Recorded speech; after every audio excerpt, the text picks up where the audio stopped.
자, 이런 점에서 이준석 후보도 또 지지율을 얼마나 받을지 이런 걸 좀 봐야 하는데, 자, 지금 투표율이 실제로 이 정도 높아질 것이라고 예상을 전체 평론가들을 다 놓고 보면 그래도 비슷하거나 약간 내려갈 것이라고 했는데, 어떻게 이제 김남기 박사님 좀 올라갈 것이다, 실제로 또 득표율도 훨씬 더 많을 것이라고 전망을 했는지요? 가장 큰 거는 이제 이 득표율 차가 꽤 벌어질 거라고 다들 이제 봤기 때문에, 그러니까 박빙 선거가 아니고 10%든 아니면 15%든 이재명 대표가 좀 압승을 할 거라는 예상들이 많았기 때문에, 그러면 아무래도 승패가 이미 정해져서 투표장에 이기는 쪽은 이기는 대로 좀 잘 안 갈 것이다, 이렇게 등한시할 것이다. 반대로 지는 쪽은 지는 대로 포기하는 게 많을 거다. 이런 이제 예상들을 하면서 투표율을 낮아질 걸로 본 겁니다. 저는 그런데 저는 민주당이 승리를 하는 경우에는 투표율이 낮아질 이유가 없다. 예. 네, 그렇게 보았고, 뭐 여론조사를 사전에 했었으니까요. 관심도가 워낙 높았지 않습니까? 최근 6개월간 우리 국민들이 사실상 대선 기간은 2달이었지만 이미 6개월 전부터 대선 기간에 돌입하나 다름없었기 때문에 이 선거에 대한 관심도는 매우 높은 상태였습니다. 네, 예. 다만 이준석이 최근에 어떤 이 사태로 인해서 저는 뭐 지지율이 뭐 5%대 정도로 지금 보고 있는데, 원래 한 10% 초반까지 예상하던 것이 지금 5%대로 지금 보고 있어서 그 5%가 지금 나머지 그 후보들에게 좀 나누어졌을 거라고 이렇게 보는데, 그러다 보니 초반에 20대가 관심도가 매우 높았지만 조금 관심도가 떨어지면서 투표율에 전체적으로는 상승하지만 좀 하락 요인이 된 걸로 봅니다. 자, 그래서 이제 지금 투표율이 이렇게 높아지고 표의 쏠림 현상이 생겼다면 어디로 더 갈 것인가, 여러분들이 이제 각자 생각하는 바가 다를 것 같은데 제가 댓글 좀 소개해 드리겠습니다. 청조님께서는 10% 차이도 만족 못한다. 내란범들 단죄 압도적으로 1번이 이겨야 한다. 그리고 박말복님께서는 구독, 좋아요 한 번씩 눌러주세요 하는데 지금 좋아요가 5,900명이네요. 예, 저를 대신해서 박말복 선생님 이렇게 말씀 주셔서 고맙고요. 내란 종식 투표해야 합니다. 자, 1번 찍고 편안한 시간 보내주시길 바랍니다. 크리스탈님. 그리고 8시 왜 이렇게 안 오는 겁니까? 넌 누구님 주셨고요. 자, 관심은 누가 국무총리일까요? 라는데 뭐 이 내용은 인사와 관련된 내용은 내일 발표한다고 하니까 오늘 투표가 끝이 나고 난 뒤에 이제 이런저런 이야기들 여러분들과 함께 나누어 보겠습니다. 계속 취재하면서 이재명 후보 캠프의 상황은 어떤지, 그리고 국민의힘 캠프의 상황은 어떤지 계속 체크하고 있는데요.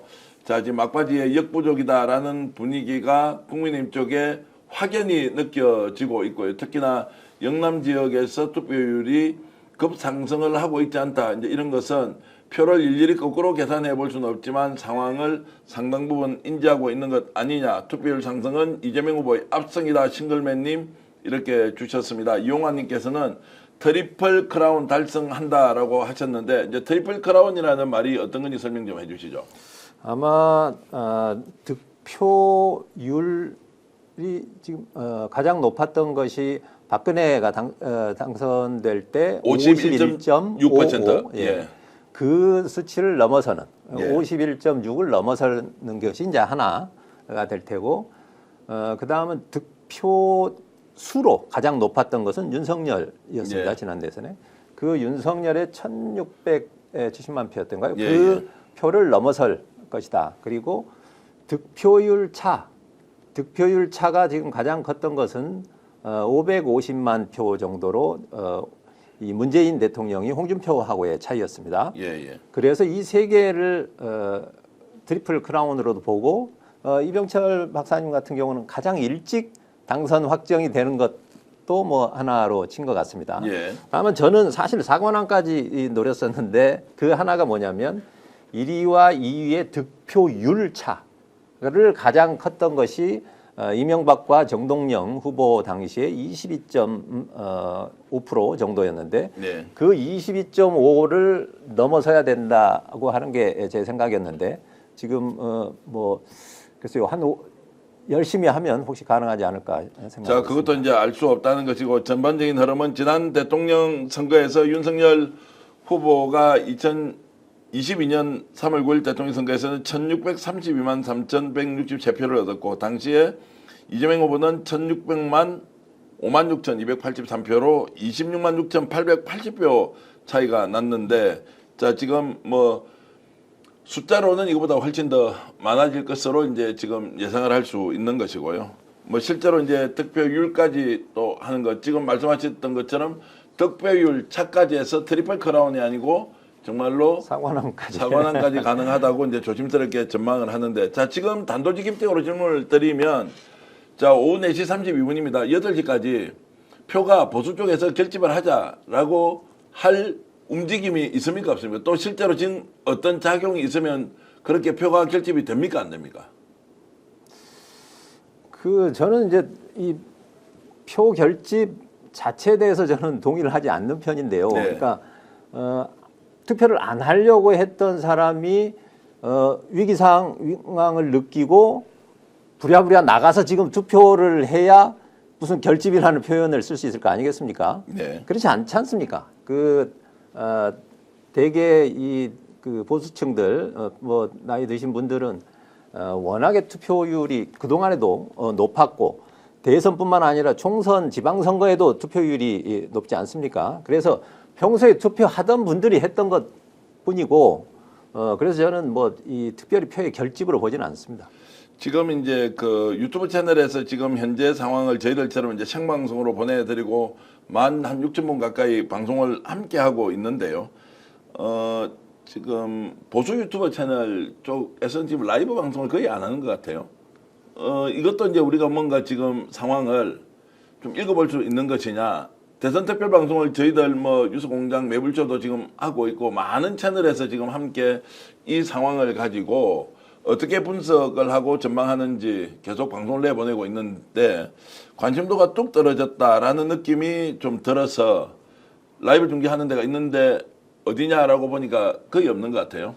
그렇기도 하고 제가 인천에 있으면서 강화도 선거를 직접 선거, 보궐선거 등등 많이 해봤는데 거기가 지지율 분포로 보면 거의 경북이나 뭐 이렇게 경남의 낮은 수준 이런 정도까지 민주당세가 약한 곳이었는데 예. 그곳에서 어르신들을 실어나르거나 하는 이런 일들이 매우 많습니다.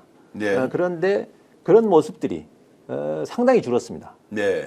그런 부분도 지금 민주당 이재명 후보의 어떤 그 득표율 차를 넓히는데 큰 요인이 되는 것 같습니다. 지금 이제 양당 선대위에서는 예상되는 득표율이 어느 정도 될지 뭐 각각 이렇게 계산을 하는데 하여튼 한쪽에서는 이기는 건 맞는데 어느 정도로 표 차이가 날지는 좀 더 두고 봐야 한다. 신중해야 한다. 한 표가 절박하다. 이런 과정으로 계속 가는 것 같고요.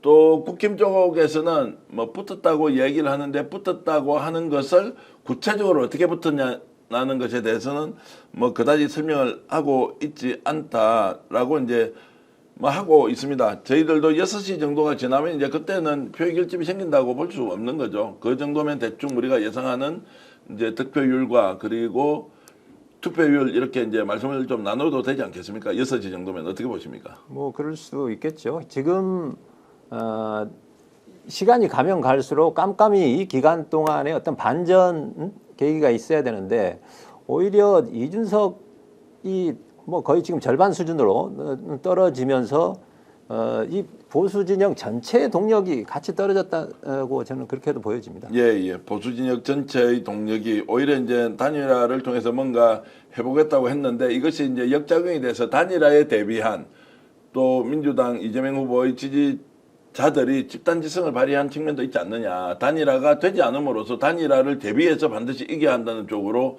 준비태세를 갖추게 되지 않습니까? 그런 것들이 단일화가 되지 않으면서 오히려 이쪽으로 표의 쏠림이 더 생긴다라는 이제 판단도 좀 할 수가 있고요. 자, 참 선거가 이제 참 알 수 없고 민심이 어떤 식으로든 결론이 나게 되면 지금 이 순간에도 민주당은 여러 가지 방향으로 한 표가 부족하다 이런 것들을 계속 보내면서 지금 투표를 독려하고 있는 상황이다 이런 말씀을 좀 드릴 수 있고요. 자, 그래서 최종 투표율과 최종 투표율은 79% 정도 보시는 거고 지금 현재 흐름으로 봐서는 79%좀 넘을 수 있다 아니면 그것까지는 좀 미치지 못한다라고 하는 것은 어떻게 보십니까? 저는 조금 못 미치지 않을까 이런 79% 생각을 합니다. 못 미친다. 예. 자, 여러분 이제 지금 오늘 밤 12시에 대통령이 확정된다 이렇게 주셨고요. 이런 정도 추세라면 자, 8시입니다. 지금 12만 명이 저희들이 이제 사전에 여론조사 형식으로 21대 대통령 선거 최종 투표율을 전망해 주십시오라고 했는데 12만 명 정도가 했는데 70에서 80% 이것도 이제 제가 보기에는 집단지성이 발휘되는 거 아니냐. 아까 시작할 때는 10,000명부터 출발을 했는데 12만 명까지 지금 여러분들 의견 주셨는데 뭐 75에서 80% 매우 합리적인 전망입니다만 이제 이렇게 지금 보고 있고요. 자, 지금 15,000분이 함께 저희들과 방송을 하고 있고요.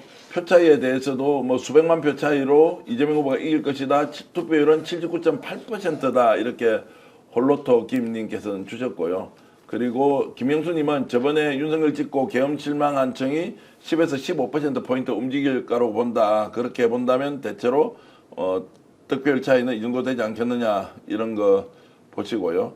그리고 수도권, 호남권 조금만 더 힘내주세요. 투표해주세요. 이재명 압승해야 합니다. 내란 종식 이재명이 이깁니다. 오늘은 이재명 대통령 되는 날입니다. 투표율 75% 넘어서야 된다. 780만 표 차이가 날 수도 있다. 이런 말씀 주셨고 야 지금 안진걸 소장님이 337로 해서 슈퍼챗을 33700 이렇게 보내주셨는데 스픽스 힘내라 337 박수 200만 가자 압도적 투표로 내란 종식 경제 살리기 민생 회복 어서 가서 투표해요. 투표 동료도 열심히 해주십시오. 이재명 선대위 서민중산청 경제 살리기 위원장 안진걸 위원장이었고요. 안진걸 TV 구독 좋아요는 스픽스를 구독 좋아요 해주는 것 이상의 절박한 필요성이 있으니까 안진걸 TV 구독 좋아요 많이 눌러주시길 진심으로 부탁드리겠습니다. 지금 현재 마지막 8시 투표까지 변수가 있다 없다 어떤 게 있을 수 있나요? 아니면 변수가 아예 없습니까? 뭐 저는 그러니까 승패로 놓고 보면 변수는 뭐 없고요. 네. 사실 승패도 중요하지만 저희는 이 진보 진영에서는 이른바 이제 촛불혁명에 의한 선거였기 때문에 몇 퍼센트 차로 이기는지, 그러니까 얼마나 많은 국민들의 표를 받는지도 그 숫자도 중요합니다. 스코어도 중요한 선거라서 말 그대로 한 표가 아쉽고 한 명이라도 더 투표를 해야 되죠. 예.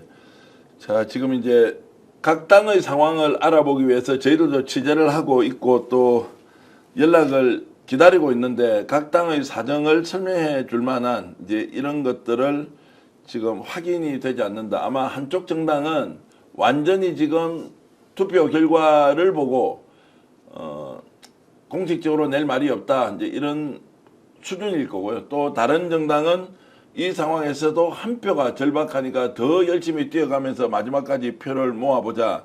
이렇게 이제 가고 있습니다.